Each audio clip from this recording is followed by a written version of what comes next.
క్షయవ్యాధి TV అన్నది చాలామంది మనం చాలా వరకు సోషియో ఎకనామిక్ బ్యాక్వర్డ్ క్లాసులో ఎక్కువ చూస్తున్నాం అనమాట. అంటే సోషియో ఎస్సీఎస్ అంటాం, సోషియో ఎకనామిక్ స్టేటస్ ఎవరికైతే తక్కువ ఉంటుందో వాళ్ళల్లో చాలా ఎక్కువ చూస్తున్నాం. సబర్బన్స్లోను, మురికివాడలు అనమాట, వీడి ప్రదేశాల్లోనూ, టీ గార్డెన్స్లోనూ ఎక్కువగా ఉంటున్నారో అక్కడ ఎక్కువ చూస్తున్నాం.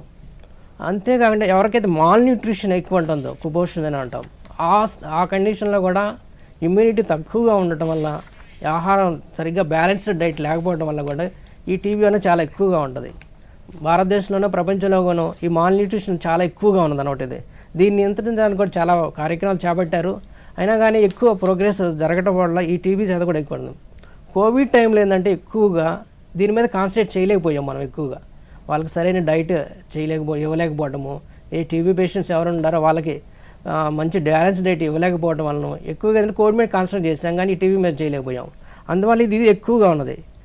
దీన్ని ఏమంటే బయోరిడక్షన్ అసోసియేషన్ అంటాను, దీని న్యూట్రిషన్ డిసీజ్ అనమాట. క్షయవ్యాధి వల్ల మాల్ న్యూట్రిషన్ వస్తుంది, మాల్ న్యూట్రిషన్ వల్ల వాళ్ళకి క్షయవ్యాధి కలుగుతుంది అనమాట.